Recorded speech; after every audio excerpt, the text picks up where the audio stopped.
206. Mic check, mic check. Mic check. 1 2 1 2. All right.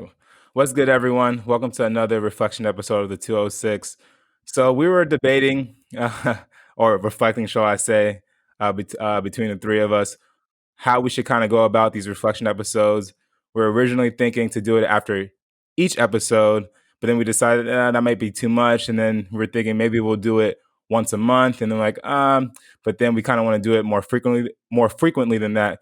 So then we ended up deciding we're going to do these reflection episodes at the end of the week. We'll release 2 full-length episodes on Mondays and Thursdays, whether they be with guests or just the three of us. And then on Friday, we'll release the reflection episode that goes over the 2 episodes that were released on Monday and Thursday that week. So the reflection space is something that's important to the three of us, but I'll go ahead and let Tim be the spokesperson and kind of talk about the purpose of these reflection episodes and really why we think they're important. Yo. Welcome to the 206, all listeners. I'm glad for you to be here. Please be safe and in good health. I hope everyone's taking each day at a time and moving to just trying to finish off this year strong. So we appreciate you being here. So today the 206 is going to bring you reflection episodes. We hope for this to be a pattern or a trend where we present a reflection episode for each major full-length episode that we end up creating and releasing. But I think I might have mentioned this in a previous episode or an episode yet to be released. My co-host here, since we've known each other, we get together as a hobby and for fun to talk all the time. And we have group phone conversations 24/7 where we go on for hours talking about everything under the sun and moon. And a lot of it entails a lot of reflection. We go on for hours reflecting on past events, current events, our incident. And, I think if anyone was a fly in the room for a lot of those conversations, they'd probably think we'd be bonkers with as long as we could talk about and reflect on just one single thing. But that's just our nature and our enthusiasm when it comes to deep, meaningful conversations around something. So reflection is definitely, a habit and fun pastime of ours and has been for many years. So that's something naturally that we felt we wanted to bring into the podcast to enjoy that and to bring the audience and listeners in on the joy of reflecting.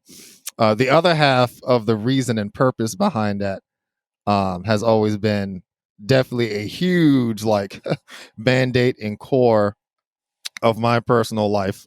I can extend the same thing to my co-host here, is to build and create more spaces for people to feel brave enough to express themselves. We live in a society where we're really losing our way of how to talk to each other.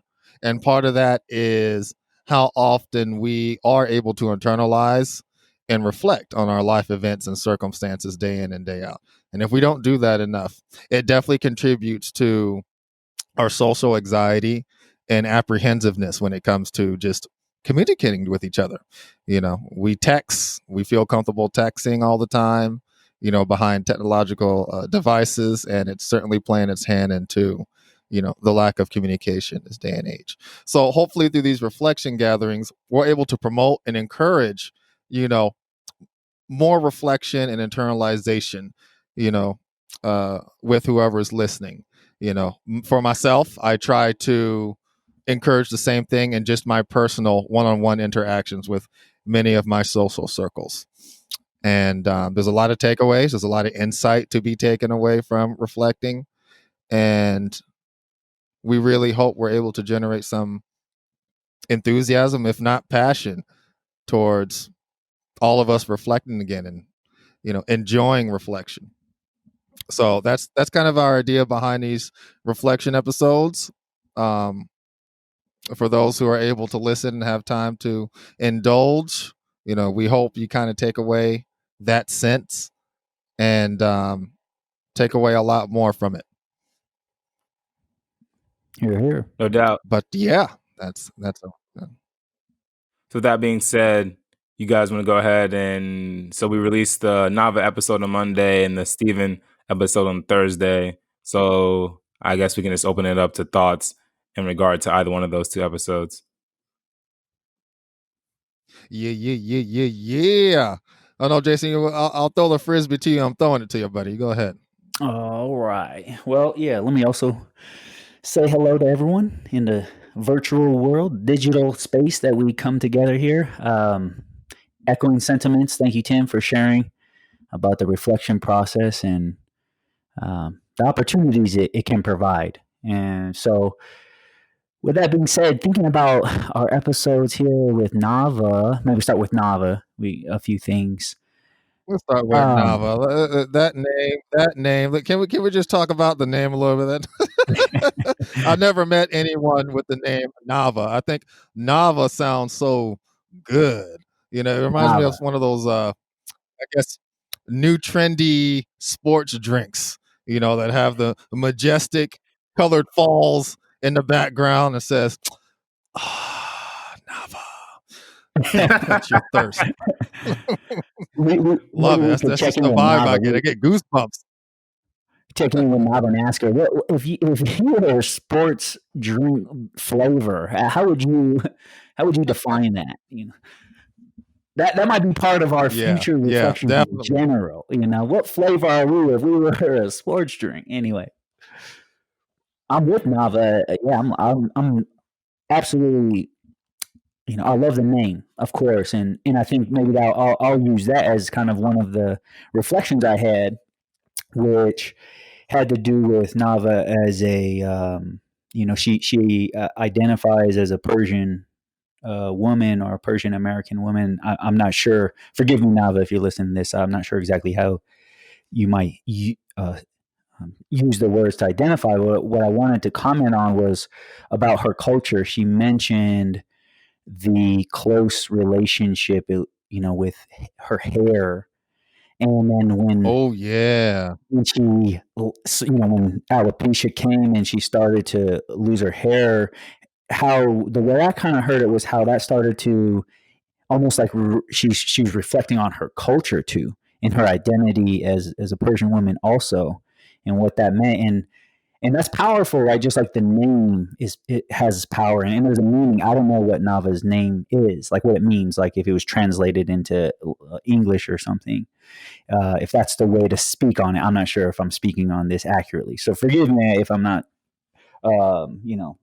being aware. So, but my sense is at the same time, like as humans and as people, as we go through the world and we talk about identity, our culture is big, and so is our more or less some facet of our appearance. So the fact that our culture, we don't necessarily change it, right? You can't really change.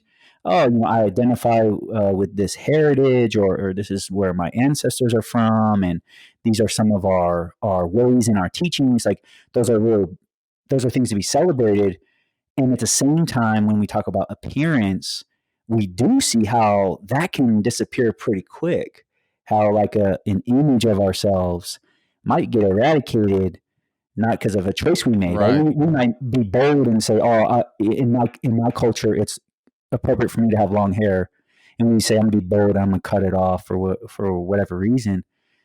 But to be given an opportunity, as was said in that podcast, the silver lining, or maybe even the blessing, was how Nava said how that really helped her see that she was more than, in her family who supported her, that she was more than a young woman identified somewhat by her hair. She was a deeper person. She talked about qualities. And I think two major qualities that I recall, one of them was courage. And to me, a lot of the Nava episode, her expressing herself was very courageous. And I appreciated that and I learned a lot. And then also, Big Tim, of course, you also shared candidly about scleroderma and what you've been experiencing. So I thought, like, hearing both you and Nava speak on very unique experiences regards autoimmune deficiency, and also both of you recognizing that we're deeper than the flesh prison of the body that some people call it, or the beauty of this body. It's as wonderful as it can be. It's not who we are at our core. So that's one of my major takeaways from that. And when I re-listened to that episode, it was like hearing it for the first time. It was really great for me to hear the words again and hear you guys, Armand and Tim, speak about your reflections about it in that moment. So I appreciated that. I just wanted to maybe leave it at that, and I'll pass it Right. on.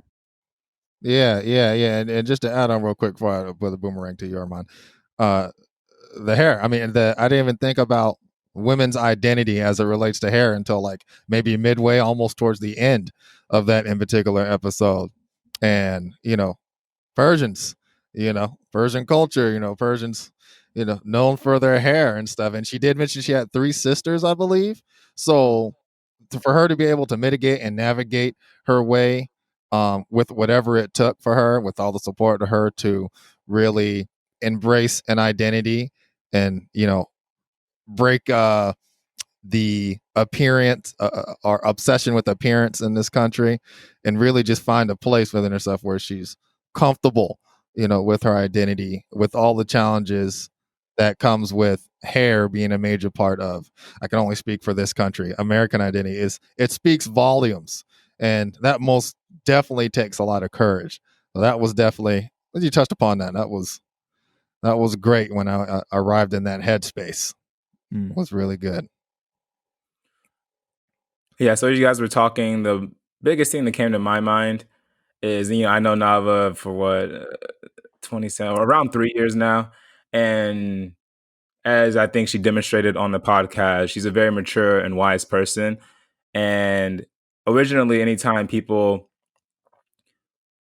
are struggling through something that they have no control over, whether it be some personal thing in their life or some condition like she has, it's very hard to see any benefit that one can receive from going through this struggle. But I think, as you could hear her as she spoke, and I know her own personal reflections and talking to her outside the podcast about this thing, that I'm not going to say she wakes up every day thanking the universe that she was born with this condition, but maybe a lot of that maturity and wisdom that she does possess came through her growth and maturation while dealing with this condition. And sometimes I think it's difficult when we live in this world where a lot of our ideas and conceptualizations of success come with things that are tangible and that can be measured. And whenever you have something like a character attribute such as courage, that's not necessarily, again, measurable or perceivable to the eye, it's sometimes kind of hard to kind of see the benefit in that.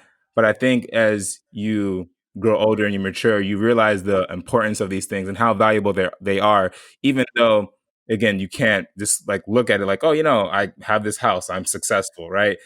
And I think that, when you reach that point after struggling through something and you see the way that has helped you grow and mature, like that's really a blessing.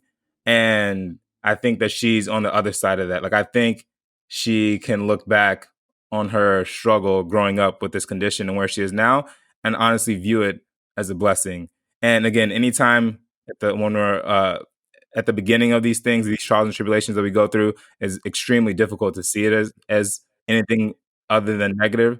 But as we all know, and I think I might have even mentioned this in the episode, what turns a coal into a diamond is pressure, right? So you go through these struggles in life. The more you plow the soil, the more fertile it becomes. So I think that this was almost like her, this condition that she deals with and all the obstacles she had to overcome. It's gonna sound weird, but made her soil more fertile. So yeah, Yes. Right. It sounds like Yeah. you're a gardener, man. It sounds like you've been in the field. It's all good. That's a nice analogy. no doubt. Yeah, Most So definitely. real quick too, I wanted to go ahead. add like a thought I was just having about reflection because we're talking about Nava and her experience.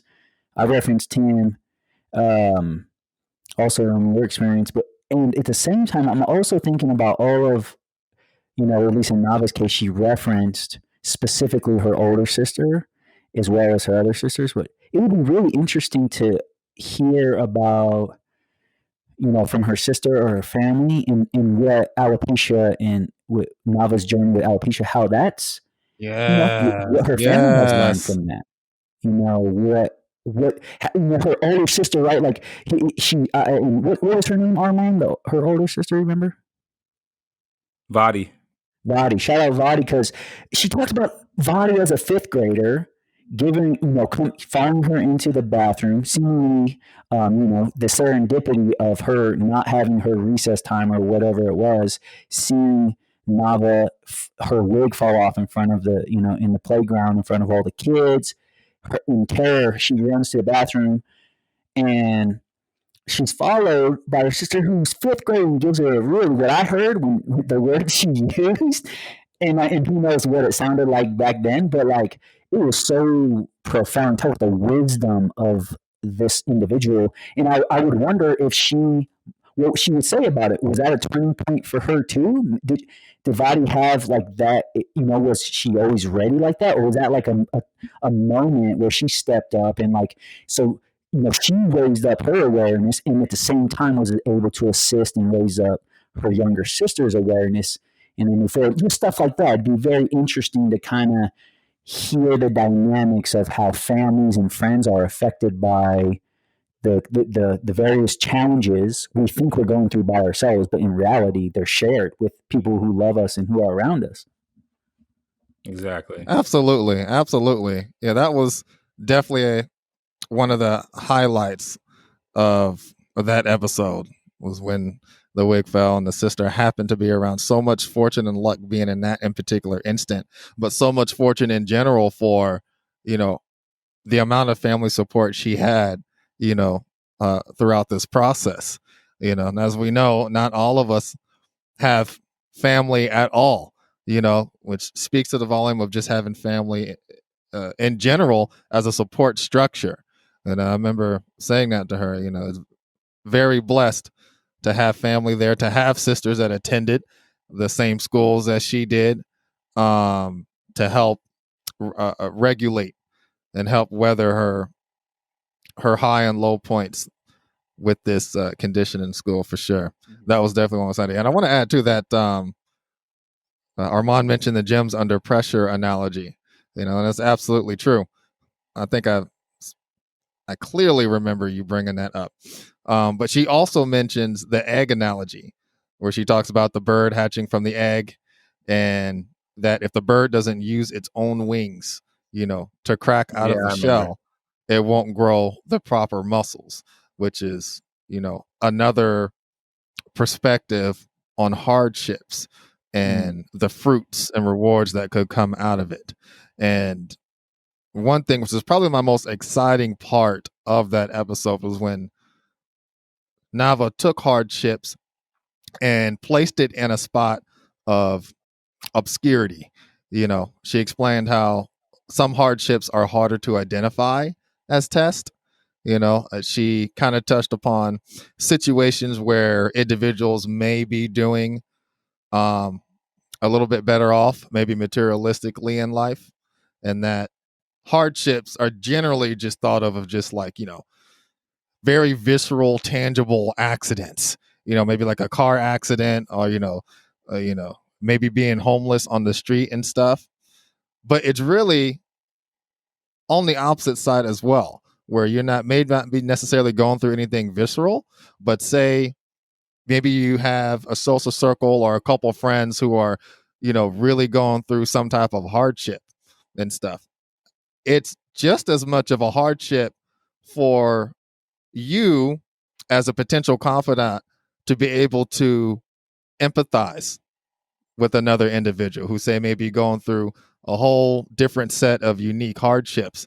It's very important for you to be able to place yourself in that other person's shoes and understand to many degrees and try to imagine what this person is going through so you'd be able to relate, help them out, understand, and definitely avoid the pitfalls of, judgment, and ego as it relates to, how much someone is going through something, how little, what I'm saying? So I thought it was interesting that she brought that up because, a lot of trials and tribulations aren't always what they seem. And when at times when you think, you may not be going through too much or having any worries, sometimes just being able to see another person and what they're going through is definitely a test, because there's many aspects of our lives that could hamper and complicate being able to empathize with another person. Yeah. But I definitely want to highlight that. Well No said. doubt. So I don't know if you guys have any final thoughts on Nava and her episode, but if not, we can go ahead and transition into Steven's episode. Just The 6'4" Another herbivore. survivor. the 6'4" herbivore. Go. Yeah, I'm down to move into the Steven episode. Yeah. So I actually haven't listened to the episode since it came out. So I'm just basing this off of what I know about Steven and from what I can remember from the episode. But it's interesting because me and Steven are pretty similar. But I would say that the reasons why we are vegan are different. And I think I alluded to that in the episode as well, where I talked about I don't really have that emotional connection to animals really at all. And I think the primary reason why he went vegan is because he really does have that emotional connection to animals. He's the type of person when he's driving on the side of a road, if he sees like a dead squirrel, it's really gonna affect him. While I'm just gonna swerve around it and move about my day and like not even give it a second thought. So it's interesting when you hear people like when he said something, he said he remembered the same way he felt about when his cat died. He remembered that's the same way. Let me back up. He talked about his sister and his sister Right, getting right. and he talked about how he remembered the feeling of loss that he felt. It reminded him about when his cat died, right? And a lot of people can listen to them like, man, that's crazy. Like, how are you going to compare, the death of your own sister to the death of your cat?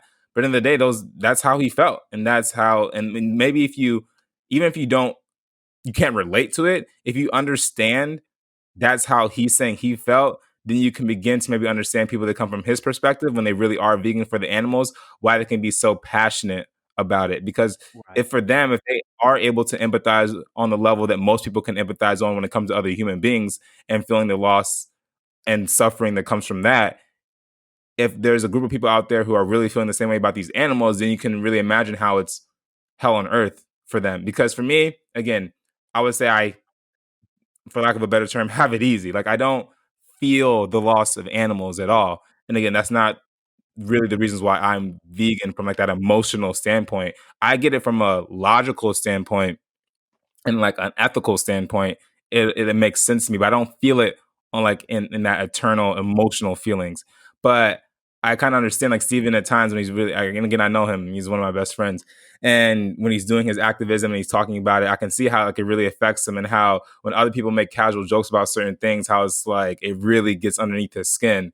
So I think for me, I just remember thinking about that during the episode because I think a lot, again, people's first reaction when they hear something like that, again, him equating the death of his sister to the death of his cat, it may turn some people off, so to speak. But again, he's explaining he's not a liar. Like I know he genuinely means that when he says that. So is this something to think about? Yeah. And I mean, that speaks to, I think that's a textbook example of not judging a book by its cover, you know. And second, it speaks to truly how random and how much of our journeys and paths, are based on unfortune, and luck. Um, I think it was extremely powerful for him to adopt this lifestyle, but to have that force from tragedy, feeling his passion and activism surrounding this lifestyle. I think that's why he's so strong for it. But it made me think about just how many people we pass up, or get used to from day to day in our interactions, whether in person, through media. We think we know someone and we don't, or we take each other for a grain of salt on passerby and make many assumptions and generalizations about this individual, but we have no idea, you know, you know, what journey and path led this person to where they are now. Someone like Steven, no one would ever imagine, that part of the driving force for him, you know, being so passionate, and such an advocate for this lifestyle was from, our horrible tragedy. And it was profound. It was extremely profound. And I think that was definitely one of the highlights of that episode for me. Warrior, Yeah. survivor, activist, it makes perfect sense as to why he's so strong and such an advocate on this lifestyle. Yeah. You got any thoughts, Jason? Oh, yeah. Similar. I mean, you guys, so maybe it's a brief thought too, which is so both Nava and Steven, I've never, excuse me. Nava I had never met prior to that digital meeting, and so it was really new to hear her story, and just in general, I had no idea what to expect when we recorded. So it was really telling, right, of her journey. And same with Stephen. Although I remember Armand, we met up in the West Coast. I is in Washington, Oregon area, and Stephen. That's the first time I met Stephen. That one time, and we talked about vegan lifestyle, and we ate vegan, of course, in that trip. Yet this podcast, I mean, is really when I started to feel like I got to know Stephen deeper. It was really intense. I remember when he said that, when he just said, "I'm just going to jump right in and go deep." He talked about the loss of his sister, the murder of his sister. I mean, to me, it actually shook me, like in the moment, because of, I mean, just the sheer finality of such a comment, uh, that isn't, someone you love, like when he said his cat passed. I mean, he just loves his cat, right? I mean, isn't that why we feel a lot of this heartache, is because we love what we lost, whether that be a cat or a sister or some other situation. I mean, there's a lot of, the fires going on in California right now. I know a lot of people have been evacuated. There's been homes destroyed, and it's devastating. People feel really lost. They feel displaced.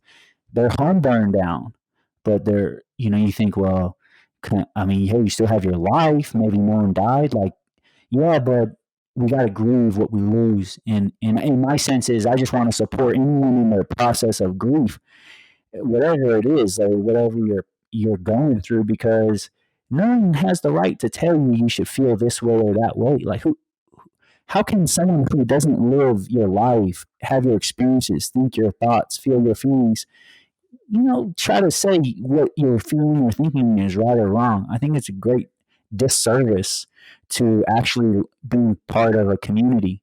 And I think that's what one thing I'll highlight, going back to Steven's episode, what he talked about was empathy, becoming aware of the hurt that goes on. And for him, when he talked about that, just like his sister didn't get justice, and we didn't talk about that, so I'm not sure what he meant is in, like, maybe her husband, I don't know, he walked away from it, like didn't get justice like that, or just from the sense of that her life was taken at the hands of somebody, right? Like, No, in he any didn't go to. case, yeah. Yeah, like he didn't. There was no. I don't know if there were official charges brought against him. The point is, he's out and about. Like he never Okay, went to well, jail or anything.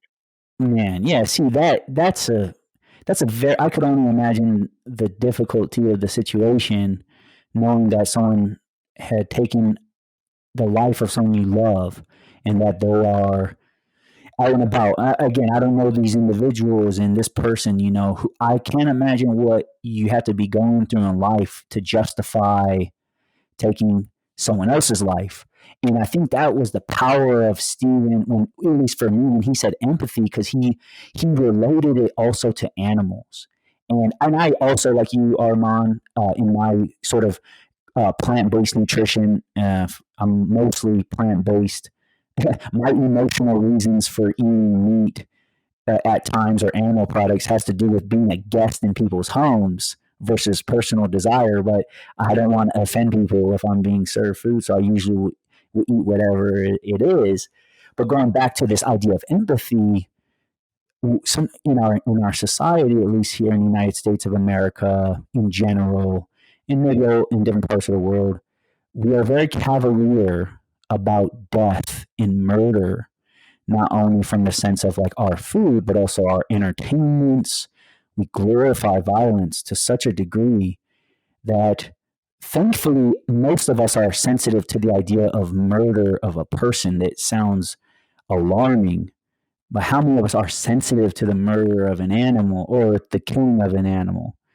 Now, Well, we're let me talking cut you about off real quick. food. Yeah. Let me cut you off, because that's something that actually is one of the reasons why I went vegan. Is because the logical inconsistencies that came from our disposition towards what we eat and our companion animals and our pets, right? Because people can really understand and are sensitive to the loss of a life when it comes to their pets. And when it comes to their dogs, their cats, their rabbits and turtles, people Right. really, how much America loves dogs. Like, Right. oftentimes I feel like America loves dogs more than it loves people. So people can really understand and relate to that. But then it's almost like this disconnect. There's this cognitive dissonance when you try to explain to people why other people can feel the same way about the loss. How other people can feel the same way about pigs or cows and their suffering and their senseless murdering, or I wouldn't say senseless, their unnecessary murderings. So we can make the Fair. connection, and or we do have that emotional connection to animals. There's just that disconnect when it comes to what we eat versus, and I feel like that to me is what also kind of bothers me. It's like when something doesn't serve you, you like don't care about it, right? Mm. Dogs, cats, they serve us. They give us entertainment. They give us, happiness. We like cats and dogs because they can do something for us, right? But that pig, that cow, that lamb, it can't do shit for us. So it's like, why should I care if that cow's slaughtered or that pig's slaughtered? Because, it's not my pet. It doesn't make my life any better. So it's when something's not serving you, Mm. you seemingly don't have the capacity to then care about it if it doesn't benefit you personally. And that to me is the logical inconsistency that I didn't like, which is one of the reasons why I went vegan. It had nothing to do with emotions, right? Because, cow, pig, sheep, dog, if I see it dead in the road and just keeping it a buck, doesn't really affect me that much, right? But I didn't Right. like the hypocrisy and the logic. So I appreciate that too, what you're saying, because it goes back to, it's both hypocrisy. Sorry, it's both hypocrisy and selfishness yeah, underneath the logic of it. right. And then it kind of goes back to many of the conversations we have is, are we even aware of our hypocrisy or selfishness? And oftentimes we're not, right? Because if we were, we would probably want to make changes. Yet, like you mentioned, also that cognitive dissonance, we can become very stubborn, really kind of subconsciously about what we want and what we like. And just highlighting one thought about what you shared about this idea of like our pets versus what we eat. Um, Similarly, when I was traveling in certain parts of the world, in India, where a cow is revered as a sort of holy creature, and vegetarian kind of living is quite common in India.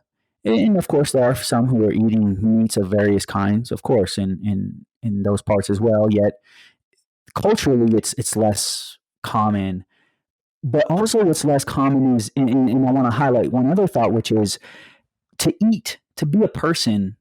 There's going to be some, if you will, trade off with the planet. There's going to be some destruction because we have to eat something. So we say, well, we're eating plants if we're vegetarian or vegan, and those also have life.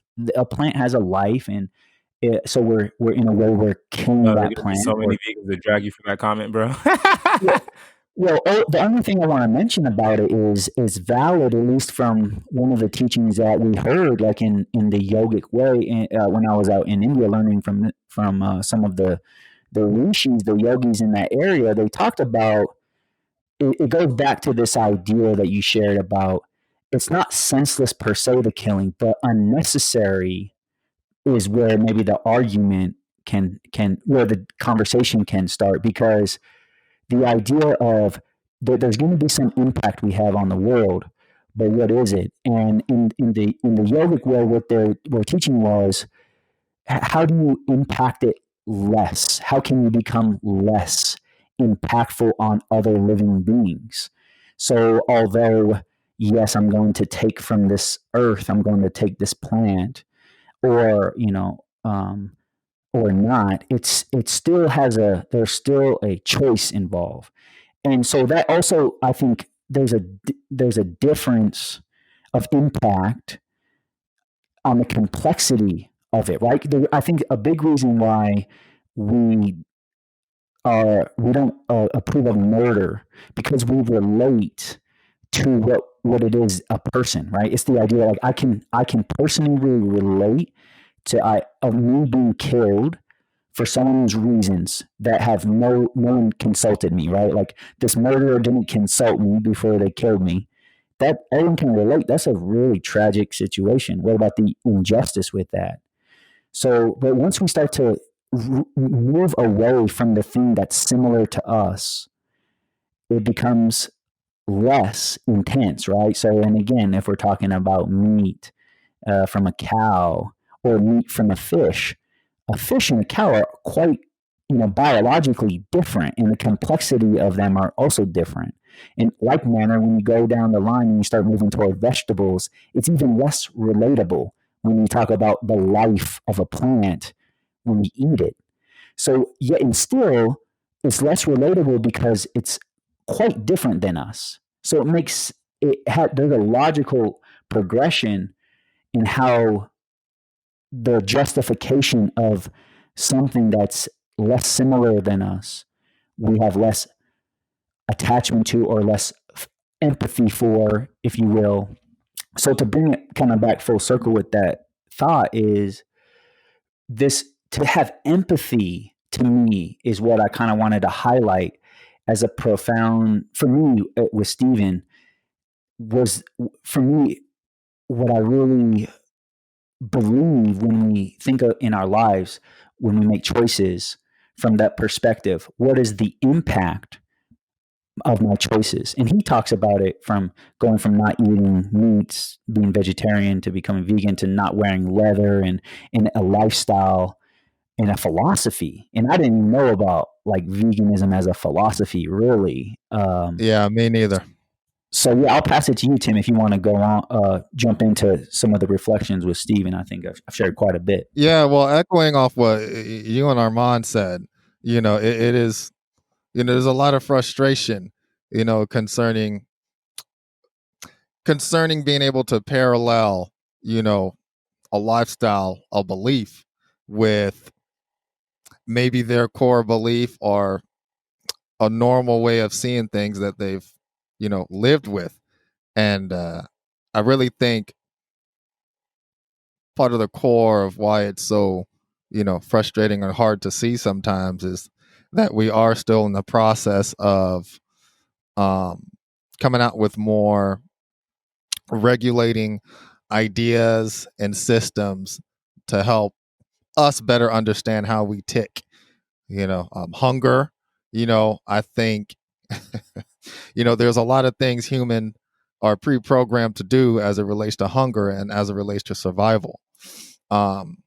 Because that's been with us for such a long time, it's going to create a lot of sustained creativity and scientific thought to help us to create better core values and beliefs to help us kind of suppress these, urges and instinct. So we can see, the relationship between the environment, and something as innocuous as seemingly just, grabbing Burger King or eating, fixing dinner on the stove and stuff like that. They seem totally unrelated, but I think we're definitely going to break through barriers as it relates to that. The more we understand ourselves through science and being comfortable as a species, being able to submit our ideas to a rational scrutiny.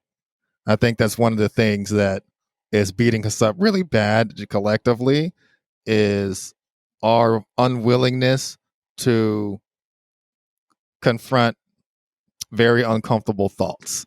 Yeah. We it's the wishful thinking aspect of the species that we kind of have to work around and break so that we are able to be in a place where we can see the importance and the relationship on so many different parallels of a lifestyle like veganism and stuff. And violence, you mentioned violence. Violence, same thing. We're violent in nature. Before it served us in many ways to help perpetuate the species, but this is the 21st century.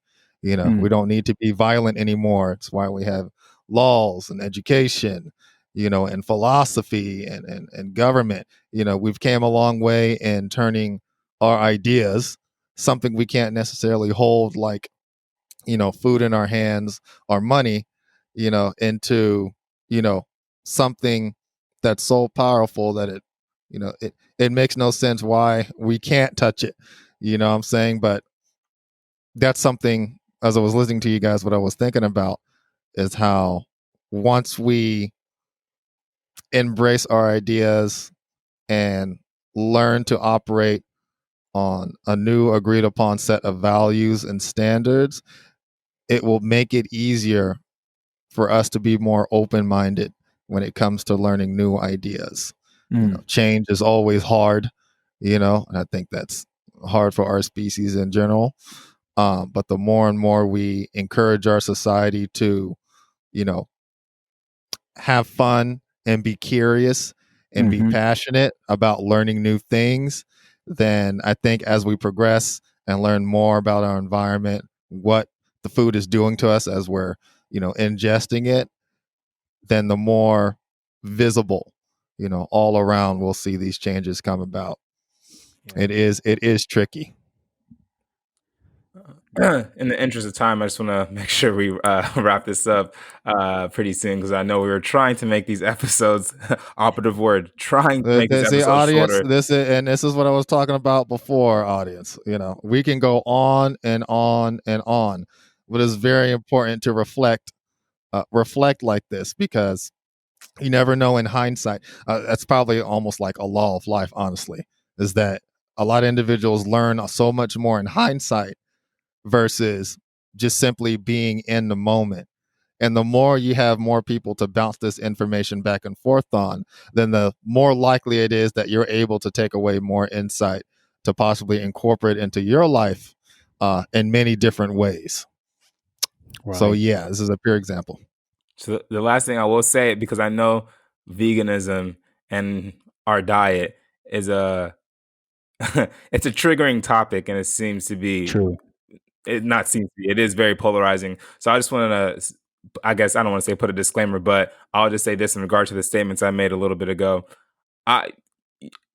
No one has to answer to Armand Stevens when they die, no one has to answer to me. So I'm not like, sometimes I feel like when people who have a plant-based diet speak, it naturally comes across as harsh or judgmental. But again, like I said, no one has to answer to me when they die. I would just say this one thing though, and this is obviously my personal opinion, it's my perspective, and that's this. I would just say to this comment I get a lot, and I know a lot of people who choose to be plant-based get it a lot, saying like, "Oh, what I eat is none of your business." It's right. It isn't, and then once you're completely 100% correct. It is none of my business, right? But I just want people to be mindful of the fact of don't think that your what you choose to eat doesn't have an effect on anyone but you, because that's that's just factually incorrect. It has a broader impact, and you're True. not the only one affected by what you choose to eat, because we're all affected by what we all choose to do with what we choose to eat every day. So that's all I have to say Amen in to regards to that. that. And I think it's pretentious it's funny because whenever I meet vegans, people are like, Armand, you're vegan. You don't seem like you're vegan at all. Like I don't really vibe with other vegans, because I get it. A lot of them do come across as, pushy, annoying, extreme, whatever. But then whenever I'm around other people, and I consider myself like a very chill, laid back vegan, and like, I think it's kind of natural anytime people naturally get defensive in my experience. Like if it comes up circumstantially, you don't admit, you just happen to mention you're vegan because they ask you like, oh, do you eat this? And you say, no, actually I'm plant-based. And then immediately they go into justification mode. And it's just like, yo, like, I'm not judging. I think it's kind of pretentious for vegans to be judgy, because you never know the reason why you end up going vegan. It could be completely circumstantial. For me, I went vegan at 23. And who knows? I could have been in a different spot that day that I chose to be vegan. I would have continued to be eating what I'm eating now. And also, again, everyone's on their own journey, and you never know when someone else could go vegan. And it's like, would you want people to judge you? Like there could have been someone judging you very harshly before you went vegan. You end up going vegan, and that person may not have ever known that. So I just think it's like, being super judgy and holier than thou in general is not like a vibe that I really roll with. But at the same time, I just think that we all can be so much more conscious about what we choose to eat on a daily basis, with the knowledge that it's not just like, oh, this is just a thing I choose to eat. It only affects me. Like it has a much larger impact than that. And I just want people to be honest with that. So that's all I got Nice. in regards to that. Well said on that note. And also, I just maybe what sparked for me as you were speaking, Armand, was the disclaimer vibe, because there's people in the world who absolutely survive, their cultures, their communities survive on the consumption of meat and hunting and fishing, and in no way, in my estimation, are we speaking on survival here as far as like say the extremes of our planet, because not everyone has the luxury, perhaps, to make such dietary choices, whether from emotional or philosophical or intellectual decisions. Some of us are in the world with very little, sense of volition, of will when it comes to our nutrition. So for sure, we honor the peoples of the world. In fact, just one quick anecdote. One of the stories I heard from one of the tribal uh, creation story about people and animals about eating meat. One of the stories goes this way: is that before like the ice age, before the world was covered in ice, animals and people communicated like brothers. This is sort of the way the story goes, and they could speak to each other. And then once the ice started to come in, it was clear as brothers that the animal saw the human and said, our brotherhood as human won't survive this winter. Were out the plants because they work the field, and in the garden there's commonly what not only these animals in the world are commonly eating, but also the humans. So food is getting scarce, it's getting cold. So the story goes that the antelope brother, is a symbol of sacrifice, because the story is that the antelope came to human brother and said, hey, we're entering into this phase. For your survival, you need warmth, and you're going to need food. We have, we are willing to sacrifice our fur, if you will, the skins to cover yourself, in our flesh, so you can eat and survive. And the story goes that there will come a time in which we will find balance again, and we will no longer eat each other, so to speak, or cause damage to each other. So maybe that's one thought. Going back then, just as a food for thought, right? Something we can explore in our minds. But going back to this thought about judgment, Armand, like you were saying, I, one thought I just want to caveat this sense of people feeling very sensitive, triggered by nutrition. People are triggered also by everything: religion, politics, sports, It can be a state. We can become very triggered if we feel someone is trying to insert their will or perspective over us. And sometimes I think it gets confused with passion, because some people are very passionate about what they believe in and how they live, and they love to share that. And sometimes the passion gets misconstrued as well. It may not be that someone's trying to be holier than thou and teach someone, oh, this is the right way or whatever. It can also be someone is very much believes in what their choice is. They're very open and willing to speak on it. They speak perhaps very clearly and fluidly, logically, perhaps. So someone who might not relate can witness really the confidence, the belief, the passion. And just that alone can scare people, let alone the message itself. What are we talking about specifically? So going back also to a comment that Tim made, I endorse, me personally, I endorse no way of life. Yet a comment that Tim made, I will endorse, which is this idea of like exploration, creativity, like trying new things. I'm very much a believer of that. If one chooses plant-based foods or not, if one chooses some other particular way of life, those are like we're sharing. These are the this is the choice of in the right of every human being has the free will to do such things. So we're an encourager of people. That's what I believe we're here. The 206, like we said, we're all about people. So we're not looking to create further division or try to influence or tell people this, that, or the other.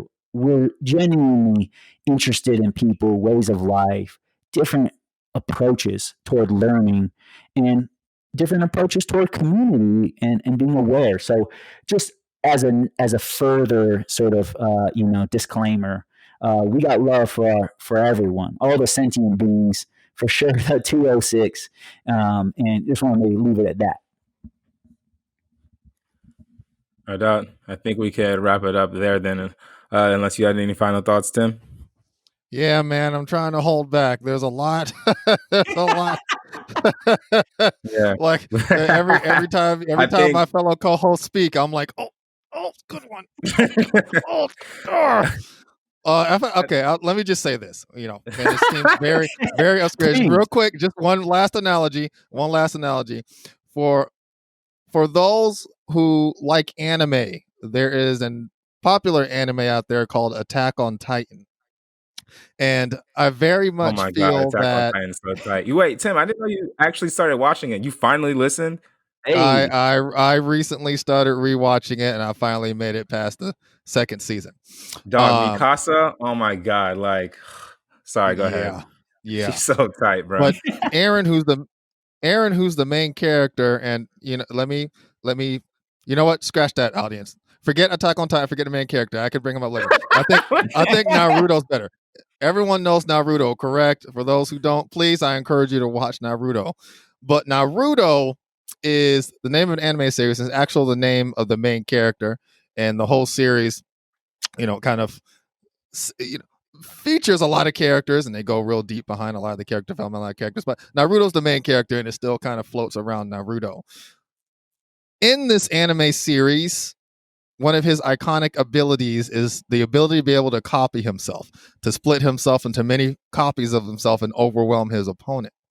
But with friends and family over the years, I've always used that ability as an analogy for just the mind-boggling, near infinite number of influences that make a person.